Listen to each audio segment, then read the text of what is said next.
and it's irrefutable when you do that and you crash into somebody right in front of the same corner. The AMA official of safety is standing there watching the exact same incident. It's pretty hard to argue.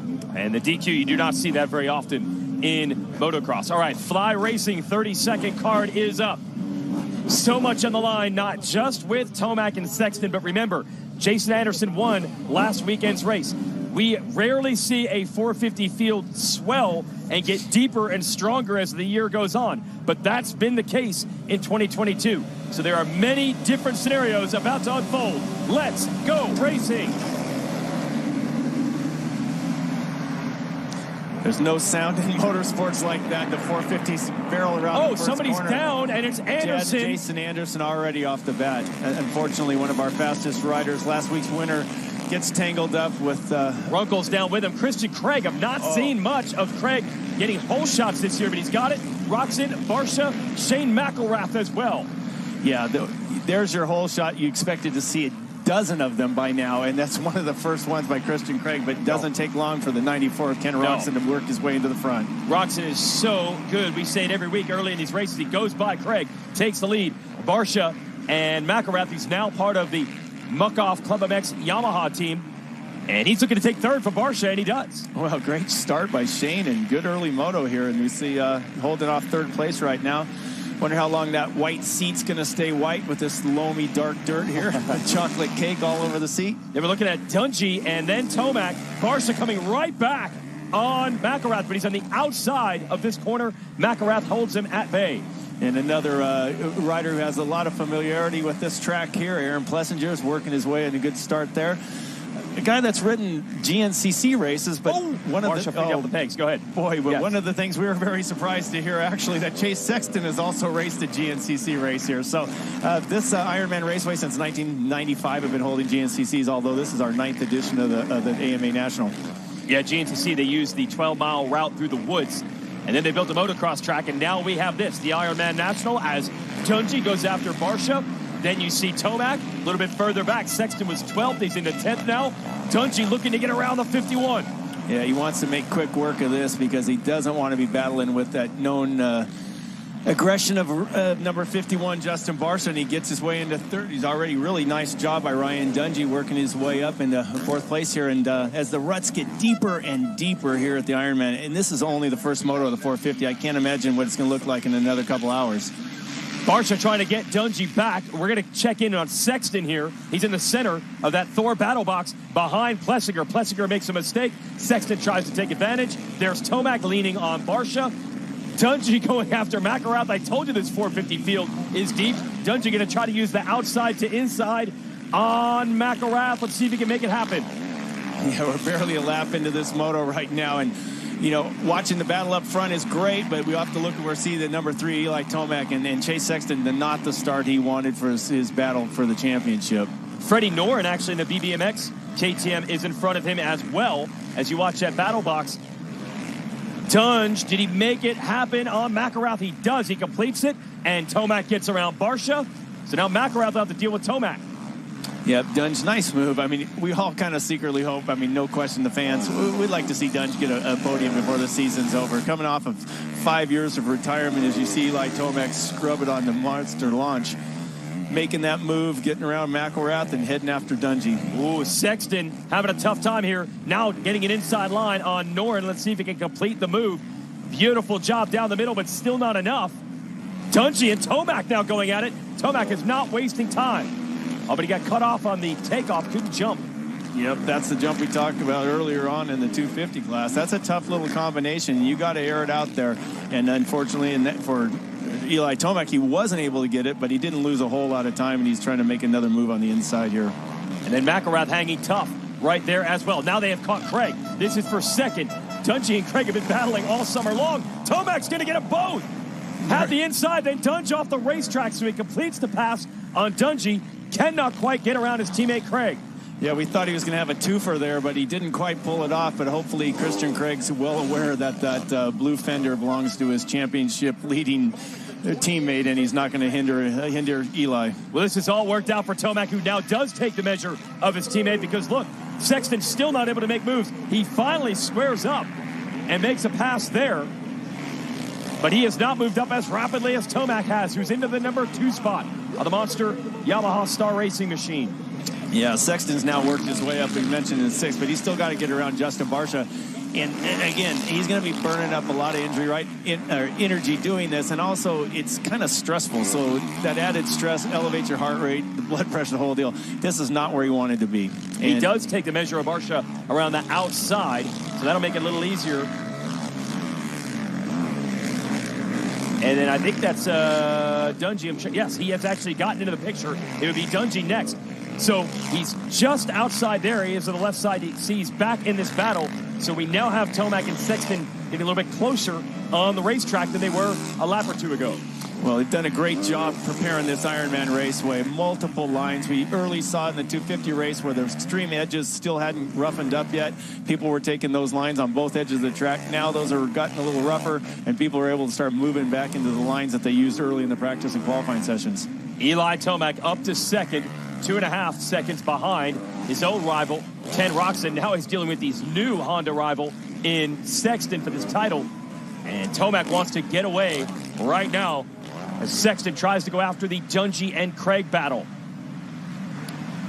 I'm going to show you the gap between them here in this shot. It's the beta drone cam. See Tomac coming out of the corner and Sexton now getting out of it. Tomac over that hump, and now Sexton arrives there. And as far as the math is concerned, that's about 4 seconds. Dungey and Craig still battling. Dungey trying to make that inside work lap after lap. Been funny how it has worked all year. Dungey and Craig have been in battles all season. Sexton's closing down quick from the outside.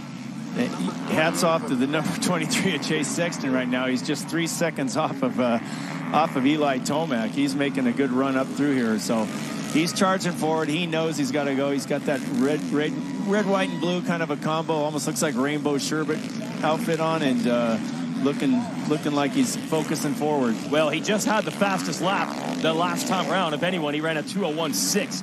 Tomac a 2:01.9. No one else in the 2:01. So the title contenders are starting to up the game. Sexton needs to as he attacks Dungey here for third. Yeah, nobody's in the 2:01s, but nobody's in the 2:02s. Yeah. These guys are in a league of their own, no question about that. So here Chase coming down that gigantic Godzilla jump downhill, picking some lines, seeing of where you can get around both of these riders up ahead of him, and then still, again, he's got to focus forward. Oh, that is, wow. The lines did not work in that exchange, the left and then the right. He was not where he wanted to be. I'm not sure if he was trying to pop out of that rut on purpose or not, but that was not the action he wanted. That could have easily thrown him on the ground, and I'm sure that's he won't be taking that approach the next lap. So. And he closes right back in on Dungey, who is right there on Craig. So this is critical. Third, fourth, fifth. Sexton trying to put in a drive. He switches from the outside to the inside on Dungey now. Full scrub off the face of that jump to get back down on the inside, knowing that the end of the straightaway is a right-hander. So once he's going parallel to Dungey all the way down, now they cross over again, which is a surprise to me that Chase would give it that inside up, but he makes it work. Confident he can hold Dungey at bay, even to the outside. Now it's Tomac's teammate that he's dealing with in Craig, and he is crossing all over this racetrack. Sexton looking for running room. Yeah, and I think he was also confident in Ryan Dungey, to be honest with you, because you kind of have to know who you're racing, and Chase does. So here, again, scrubbing it, staying low. This is a tricky section coming up on the wall jump in front of the mechanics area. Not even a chance to glance over your mechanic here. You don't see one of these guys looking at those boards. You can't. It's too tricky there. So a couple of shots at it from Sexton, not able to get close enough to get Craig. Meanwhile, it looks like Tomac has caught Roczen. This is our Thor battle box with the Lucas Oil helicopter showing you Tomac going for the number 1 spot. This is great. We got 2 battles in a split screen right here, and Tomac's trying to make it work on Ken Roczen here, but also you got Chase Sexton trying to make a run. So this up over the Godzilla here, big air, big elevation change, and Eli's going to be launching back down trying to get a run on Ken Roczen. So 2 Honda HRC machines and 2 Yamahas. Let's send it down to Jason Thomas. Go ahead, JT. Best tracks. Sorry, guys, I cut out there. this is a great track for Ken Roczen. In fact, it's his second best racetrack on the circuit overall for his career. Now, Eli Tomac, to his credit, he mentioned last week the biggest thing that held him back in Moto2 was not being able to make quick moves. So I was looking for aggression early, and that's exactly what we got. He didn't waste any time getting to the front. Did that in Moto1 last week, but yeah, Moto2 you just kept waiting for, and it did not materialize. Now only one rider standing between Tomac and the lead. It is. Last week we talked about Eli. We kind of speculated that possibly his tire choice might not have been the best thing going to a paddle. I talked to him after the race. He said, absolutely not. If that tire works at my track in Cortez, Colorado, it'll work anywhere. And he said, I just should have made a bigger change to the front end of the bike. I was having trouble steering it and not really able to make the changes Jason Thomas just referenced there. But here you see him making changes anywhere he wants. Right? Sexton on the inside of Craig, and let's see if he can finish it off. He does. So he's in the third. Tomac on the outside trying to get Roczen. Can he leap by him? No. Yeah, we're looking at simultaneous passes here, and most very important passes too. But now Chase Sexton has got his way right behind, only 2 points in deficit of Eli Tomac. But Eli Tomac, I can't imagine, is going to stay where he is very long. Well, Roczen's a critical juncture. He's Sexton's teammate, and the more he battles Tomac, the better chance of Sexton catching Tomac. There you see the gap. Yes, and I think right now, you have to be honest with yourself here. I mean, you see that gap closing down. You got Eli Tomac trying to make a move on Ken Roczen. But if Eli Tomac does pass Ken Roczen, I think you're going to see Ken Roczen not try to impede Chase Sexton here. This is way too important for Honda. I mean, it's been a few years since Honda won a championship here. This is really important to them. And Roczen is a tough rider to pass, not from a defensive standpoint. He's just so smart. He'll have a way of just going where you want to go. It's never dirty. It's never aggressive. But he is as crafty as they come, Roczen, when he's on his game. We've seen races where he's not feeling physically fit, and that's a different story. But if he's strong today, he's not easy to get around.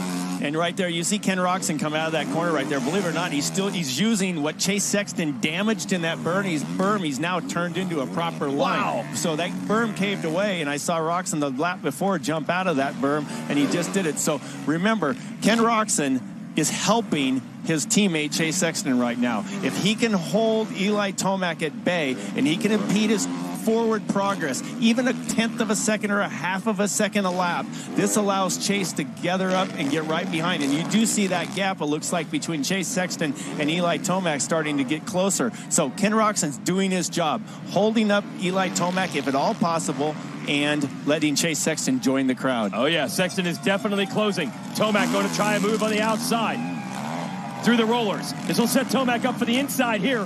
Roczen's got to be very quick on the entrance. Not quick enough. Tomac's on the inside. That run is very difficult. Tomac handles it. He's into the lead. What an impressive move by Eli Tomac there. He got his bike back on the ground and just grabbed a big handful of that 450 Yamaha. Was able to squirt up inside of Ken Roczen and make the move. A little bobble there, but nothing that he can't handle. Coming out of that first corner there, and here comes Chase. We got all three big players. Here they come, right here in the same shot. What a great drone footage here. This has just been such a perfect addition to it. This is what we wanted. This is a bird's eye view of the whole race that we need to see in one shot. And you can hear the crowd coming to life as well. Good shots on that Lucas Oil helicopter. Now the pressure is on Sexton to respond. You know Tomac's going to put in burner laps now to try to get away. Can Sexton get around his teammate and keep the gap close? Yeah, Chase Sexton's already within just a half a second or so, maybe a second of Ken Roczen. And again, if Ken Roczen even slows Chase down for a moment, I'll be surprised. I think he's going to yield here. It was 3.2 seconds at one point, the gap between first and third. Now it is about 1 second, they're saying. So Sexton has closed in a little bit while they were battling. Yeah, it's definitely closer than it was. Let's see how the Honda teammates work here in this fight for the number 2 spot. Yeah, a lap ago when we were watching this exact section called Hoosier Hole for the state. We're in the Hoosier state, yep. Right? You know, if you're a basketball fan, you know about the Hoosiers. So there we see before it was 3 seconds in that little area down there, and now it's 2 seconds, the gap between Tomac and Sexton, that is. So it looks now as maybe it's creeped up about maybe a half a second, but Chase has got to get around Ken, and again, I do not think Ken's going to be battling him too hard. All right, Sexton enters this corner on the outside, trying to set himself up for the inside here. First time he's been able to show his teammate a wheel. Roczen definitely knows who it is now. Yeah, drag race to the sand rollers. There he goes. There's the answer to your question right there. He glanced over and like, here, Chase, go for it. You know, you got a little more speed than I can't really help you anymore. I did the best I could. And, you know, of course you want to be the top dog on the team, but let's be realistic at this point right now. These two guys have dominated 18 of the 20 motos, so there's nobody kidding themselves. 2.4 seconds in it between Tomac and Sexton. See Dungey and Craig still battling. Now it is 4th and 5th. Plessinger, Barsha, Noren, McElrath, Malcolm Stewart rounds out your top 10. And it's what the fans came to Indiana to see. Tomac versus Sexton for the lead. And the one rider that's actually making his run up there that's nice is Jason Anderson. We saw him laying in the first corner. Wow. Last week's winner is already in 10th place. Again, 30 seconds behind, but come on, he's come from last 40th place to 10th. So great job. Halfway through, 15 minutes down, 15 minutes to go. In 15 minutes, you can make a quick phone call to Geico and save 15% on your insurance. This might be the most critical 15 minutes of the whole season right now, as it looks to me like Sexton is closing on Tomac. He does, absolutely closing, or no question about it. And it's just nice to watch Chase ride, you know, balls of his feet. I saw him in that last couple corners ago. He was going to hit some bumps. He sort of elevated himself on his leg, propped himself up a little bit so his back end of his butt wasn't getting beat up on the seat, and just let the bike absorb the bumps, and he powered out of the corner. So just fun to watch these guys. They're so talented. I just big fans of both of them. Launching out of that Hoosier hole there, you're watching Sexton. Roczen back to 3rd. Might have a 3-way battle soon between Roczen, Craig, and Dungey, but you know, everyone is focused on this. Tomac versus Sexton. A 1-point series lead for Tomac. And that 1 point doesn't sound like much, but it's the difference between Sexton has to do better than Tomac over these final 4 motos. If they split it, let's say they each get 2 firsts, 2 seconds, that 1 point would give the title to Tomac. So the point is, Sexton has to go out and beat him, and really would be very helpful if he could do it right now. He has to have no question. He has to do it and take this away and get the momentum back in his favor. He's won 4 of the last 5 motos. Seems like he's had the momentum, but this is exactly what Tomac needed to do. He needs to pop that bubble. Tomac knows that Chase came in here with a little bit of confidence. Back of his head, he's like, look, I really love this track. I'm going to ride well here. And again, I got the momentum on my side. And then I loved the last race, Fox Raceway. So here he is. He thought it, and Eli knows that. He's going to go, man, if I can just burst the bubble a little bit here, it's a big difference. He's got it down to 1.8 last time around. Sexton was 0.2 of a second quicker than Tomac. But Tomac is so strong late in the motos and not prone to making mistakes. To just go out there and get Eli Tomac for the lead is something very few have ever been able to do in Lucas Oil Pro Motocross. And that's the challenge in front of Sexton right now. And the lap traffic does not want to be part of this story. They are basically stopped on the track to let these guys by. You know, I didn't have the luxury of sitting in on the riders meeting by the AMA officials, but there's a good chance when championships do come on the line, you know, for those of us who have been in there and listened to them, they do mention it during the riders meeting. Hey, listen, you guys got a pretty important championship on the line. Don't be that guy. And so they do tend to mention it. I don't know if they did today, but wouldn't have not surprised me had they done that. Sexton able to muscle the Honda through there, standing up, feet on the pegs through these ruts. Gosh. The midsection of the course usually tends to favor Tomac a little bit, and he gaps it back out. And then getting toward the finish line, Sexton will close back in. So the track, with the timing loops, they actually divide it into 3 sectors. It's like the first 2 seem to favor Sexton. Midway through, Tomac has something, and here's Sexton closing back in. Little bobble there coming out of that corner by Chase. You saw his rear end stay down in the bottom part of the rut when he was trying to get his bike to climb out of it a bit. But these ruts are in such a manner that one little mistake in a corner can make all the difference in winning and losing this race. And they've checked out of the rest of the field. That is no surprise. The championship intensity bringing them to another level. 0.3 quicker the last time around, Sexton compared to Tomac. And it's even closer with each shot we see. Yeah, I actually like that line Chase took there. It was a little bit shorter distance. You know, if you're going about the same speed, you're covering less ground, you're going to make up time. And so Chase did a nice job getting back on the gas, taking a little bit inside. But, boy, you can just hear each one of these guys grabbing the throttle for all the 450 motors are worth there. Right now, Tomac, the 1-point lead would go to a 4-point lead if he wins this moto. But You've got to stay with us. 10 minutes and 2 laps to go, and Sexton just keeps locking it down. It's 1.1 seconds where it was 1.8. Yeah, it's either going to be a +4 or a -2. What's it going to be, right? That's right.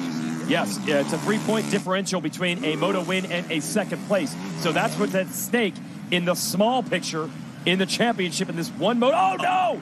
Oh, boy. Now, Sexton, a mistake. He cut inside of that tree turn. See how the officials call that one? You know, the Yamaha folks will want to look at it. That's a tough one.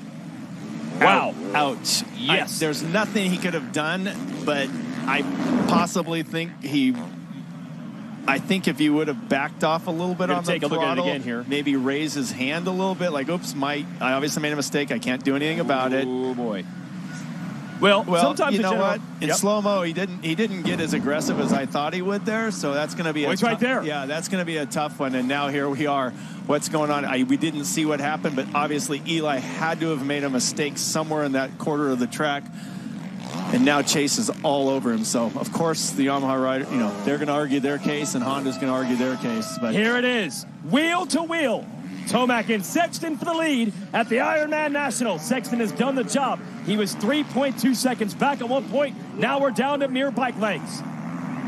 Boy, oh boy, this is an impressive little couple laps of Chase. Oh, other Sexton than that one inside. bobble. Oh, man, I don't even know where Chase gained all that time on Eli. I'd like to figure it out where it is, but he's just riding really well. Good line selection. Oops, that one was maybe not the best one, but it's he's running it hard. Send it down to JT. Guys, you're asking where he found that time. A lapper got in Eli Tomac's way on that really fast double over the hump, and Eli couldn't do it. Chase Sexton did it right behind him and closed right up to him, so nothing other than bad luck for Tomac there. All right, so we'll see then, thanks JT, if Tomac can pull it back out. Like I said, this section of the track seems to have an edge, and you see the gap right now is a little bigger than it was at the beginning of the lap. But then the latter portion of the track, Sexton is able to close it back down, but a lot of it is just line choice. That is the team manager there for Tomac's squad, Jeremy Coker. They got the calculators out. He sent in a text saying, hey, replay that footage on. Yeah, he might be. Again, he's going to argue his case, but I mean, I'm putting you on the spot right now, Weech. What's your call? You're the official. Well, look, the general thing they try to say is if you're off the track, you cannot gain an advantage. So I think they're going to look at, did Sexton exit further behind than he was going into that corner? And that is very close. It was really, really close. Unfortunately, I agree with you. They changed the rule years ago where you don't have to re-enter the track where you went off. That would have been an impossible thing for Chase to do it for safety and many other reasons. But I don't know. I'm leaning towards let the boys race and figure out who's going to win here. I don't think Chase gained an advantage. What happened was when they closed down JT so astutely told us what happened. He's a racer. He knows. So yeah. All right, here we go. Another lap clicks off. We're going to get the times and the gap. And there's Lars Lindstrom, the team manager, already talking to Jeff Canfield here of MX Sports Pro Racing. And we got to imagine it's about that tree turn. Now lap traffic is impeding the progress of Sexton. Now he gets around both of them and somehow gets right back to the rear wheel of Tomac. Yeah, I was trying to read the lips of Jeff Canfield, what he was saying. He kept pointing his finger, two. Is he talking 2 points, 2 positions, or what is he saying? Or is, you buy me 2 beers and I'm going to turn my blind cheek. I don't know what he's saying, but I don't think it was the latter. It would take a lot more than that. But yeah, I would have liked to have saw what they were saying or listened to what they were saying. But man, the racing is just so good. This is what we all wanted and we all expected, and they're delivering it. Yeah, absolutely. And they didn't really have the starts either. They had to pick their way through the field, and somehow they did it in unison and have given us the battle. Now Sexton has done the job of closing, but Tomac has done a phenomenal job of holding him back. Phenomenal job of holding him back and picking up the pace and regathering after that lap rider. Sends you in a little bit of a panic. Chase has done a phenomenal job of regrouping after taking out those Geico banners right there. And another one, the blue flag and the officials around the track and the riders themselves. I'm tipping my hat to those guys right now because I'm seeing a lot of people yielding, a lot of riders understanding, don't get in the way of this battle. Yeah, they've been exceptionally easy to get around, except that one segment there with Sexton, but he was able to quickly get back to the rear wheel of Tomac. Oh, this is so good. These fans are on the side of the track. perfect conditions, perfect weather, and the battle they all wanted to see. You know, you pointed that out earlier as they come underneath that iconic covered bridge here. Chase just seems a little quicker on that segment of the track, and he is definitely gaining on Eli over that part. Coming down to the finish line here, we'll have another look at the lap times. Everyone going wide. That hook on that inside right, it looks promising. It just has not worked. 0.9 is the gap. But last time through here, Sexton was held up by traffic. Doesn't have that problem this time. Tomac, a mistake. Sexton in the lead. That line was setting up. Chase had been taking it a lap or two before, right along the left side of the mechanics area. He squared that berm up. Eli made a mistake, and that's all it took. I was waiting for it in the next corner where Sexton has been very fast. He got there one turn earlier, and now it's on Tomac to keep Sexton in sight. I'll be very curious to see if Eli can regather himself here and start following. I think he can. I think he's going to follow Chase and see a few of the lines he's making on that one side of the track, and he's going to realize exactly where Chase has been making up that time. And this is the area of the track where Tomac has been quick, down at the bottom of this leap. Can he get it back? Sexton throwing down right now to try to open the gap. You know, I saw Eli grab a tear-off when he went up and over the Godzilla jump, and then it looked like he was trying to reach for a secondary one as he came back on the other side of it. It's like, how many tear-offs do you need, or are you out of tear-offs? I'm going to keep an eye on that. Sexton is doing it. He's starting to get away, and the fans love this. Sexton out of Illinois talking to the Chicago Dirt Riders, the local club and the tracks where Sexton grew up. There's a big pack of them here pulling for their guy.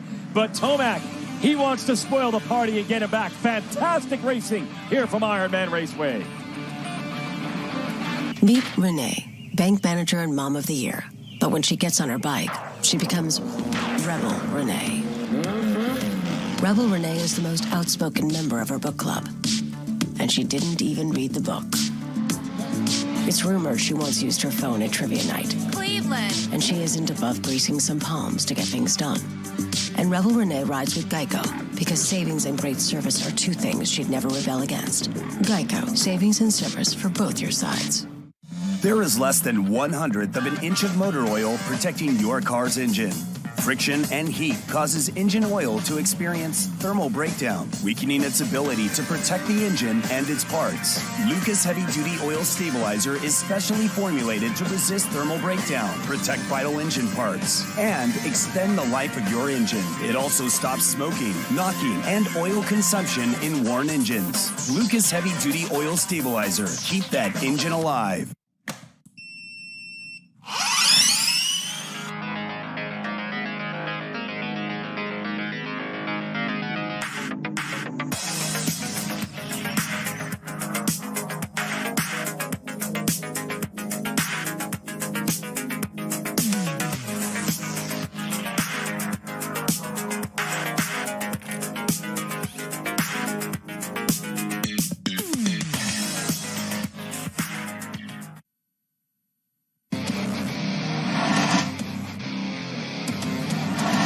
The 50th anniversary season of Pro Motocross is brought to you by Geico. 15 minutes could save you 15% or more on motorcycle insurance. Motosport.com. Make your next ride your best ride. And by Monster Energy. Unleash the beast. We're back. Nothing has changed while we are away at break here on MAV TV. Continues to be Chase Sexton versus Eli Tomac. Sexton just inching away from his rival in the series, looking to retake the points lead if he wins this moto. But you can see Tomac is still lurking. More lap traffic. Sexton gets around Cullen Park in the Phoenix Honda, and Tomac is right there, actually on the inside looking for a pass. Using that left rider as an advantage. I mean, Chase just had to take a little bit different line than he normally would, but I think Eli, we talked about this last... That inside line has not worked, but Tomac is there. He might be able to get around. No! Side by side again over the wall jump. Sexton knifes over to the side to get in front of Tomac. Tomac has found something special, and he takes the lead. Where did this come from? That's incredible. I expected him, honestly, to drop into Chase's outside-inside combo line there. He didn't. He just went around the outside the long way and just carrying so much more momentum. And Chase, I think Chase is almost stunned, but he's not going to take it lying down. And the crowd, the Tomac fans, come to life. They bumped wheels. Sexton was lucky to not crash. Yep, dropping over into that rut there. Eli was headed for it, and Chase didn't think he was, and they definitely rubbed a little front and rear there. And 1.7 seconds at one point was the gap that Sexton had opened up, but Tomac has uncorked it to retake the lead. Interesting to see if they can get to that finish line before the 40 seconds is up. They might be receiving the 2-lap board when they come around the finish line here. Boy, this is exactly what we wanted to see. It's going to be tight. I'm going to think it's going to be 2 to go as we watch with the ETS drone camera, and now it is Tomac starting to pull away. This is incredible right here in the tree corner. I think they've got 3 to go. We're going to see here. It's 15 seconds. I don't think they can get there. Do you think? Yeah, you're right here. Yep. They're not going to make it. Down in the Hoosier hole, coming up and out. Big right-hander drop back down here, and this is a sky shot that we've seen Tomac come up short a couple times, but not this time. That is so darn hard combination. These guys just are flying through there. Tomac has just thrown down, taking the lead. Now he has the 1.7 second gap, and it will be 2 to go the next time they come around because the clock has expired. So Eli Tomac has put in an unbelievable lap here, and it might be a championship level lap, because he was against the ropes, because Sexton had caught him and passed him, and Eli has found another gear. This is it right here. We've got the 2-lap board is out. Sorry about saying. And so the point is Eli Tomac just blew a 2:01.3. I shake my head every time these guys do this, but Eli just did his best lap of the race just then. How do you do that? Unbelievable. How do you go 29 minutes 2:01.3? into it. The 2-lap board just came out. He just did a 2:01.3, his fastest lap of the race. I mean, Chase's best lap was a 2:01.1, but last lap he did a 2:05, so he had a bit of an issue, but you don't just do that. I don't know where Eli had that extra speed hiding. It was certainly in his back pocket when he needed it. And it is the exact opposite for Sexton, who just ran a 2:05. Tomac has put 4 seconds into Sexton in that lap before the 2 laps to go sign came out. Because you remember that pass came just shortly after where the finish line was. So yeah, it was basically, not a combination of a pass and a lap time there. Eli just did a 2:01 and Chase did a 2:05 almost exactly on the lap. So there's 4 seconds right there. Well, any championship that is close like this, each sector gets magnified. That one lap, that is clutch. That is championship style material from Eli Tomac. And it might make all the difference, because we thought Sexton was about to win this moto and take the points lead. Well, those are out there on their Saturday barbecue, I want to say put a fork in it and turn it over. It's done, because Eli Tomac, I just don't see unless something crazy happens here. That was an incredible move in that one lap there. Don't like seeing him hit that jump like that, but I do say, the last time we saw something like that was Schugel. They both did the fastest lap of the race on the last lap. This is insane. So it will be white flag next time around for Eli Tomac, who's really opened it up on his championship rival here. I thought it was over. Sexton had done the hard work. He had caught him. He had passed him. He had begun to pull away. And then Tomac puts in his best lap of the race, reclaims the lead, and now is looking at 1 to go. Watch what he's doing right now. If you just watched that one lap, you'd say this is a qualifying session. He looks like he's charging harder physically than he was the whole race, and I believe he is. That's how you do your fastest lap. And then right there, backing it up. Good on Chase. Chase came back with a 2:02 there, but still, it's boy, Eli, remarkable into the race. Yes, it was both Tomac's best lap and the worst for Sexton. Now it's about equal. They're both back into the 2:02s together, but that one lap makes all the difference, and it has been a trademark of Tomac his whole career. Fitness. Late in the race, beast mode charges. There's been a couple this year where Sexton was able to counter, but this time, unbelievable strength from the number 3. That was just impressive. Obviously hasn't taken the checkered flag yet, but just what he just did was that right there. We're talking about, oh my goodness, the announcer's curse. That just was a little too close for anybody's comfort, but Eli's just charging forward. Well, he's riding the edge right now. He's looking over. He looked over his shoulder right there and said, see, looked over again. Yes. Because he's probably had once in his career, looked over his shoulder and he thought he knew where he could, looking back, knew where his competitor was, but now he's double checking to make sure he's really back that far. Man, a couple more mistakes from Eli here. That's like almost an out-of-body experience on that one lap to change everything.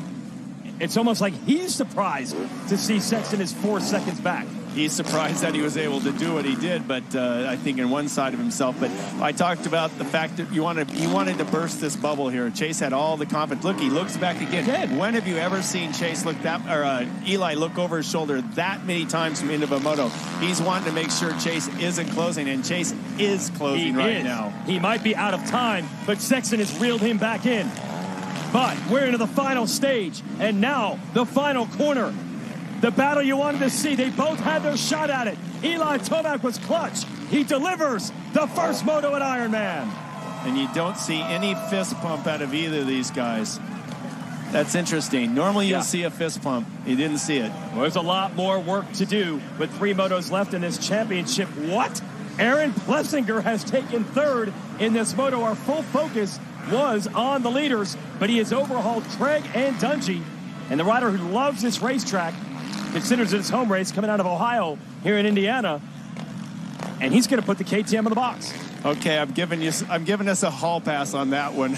We really didn't even have time to look over and realize what a great ride that Aaron Plessinger put in, and congratulations to him for rounding out the podium. But I'm still, that was stunning. Man, that's all-time type stuff right there from Eli Tomac, ET3, trying to get his 4th championship. Listen to that crowd. Yeah, Ironman Raceway is so good for viewing. It's just in a bowl, and you can position yourself in the shade or in the sun, wherever you want to be. You can move around the track, and you're all in grass half the time. It's such a facility. If you haven't been here, I encourage you to put it on your bucket list.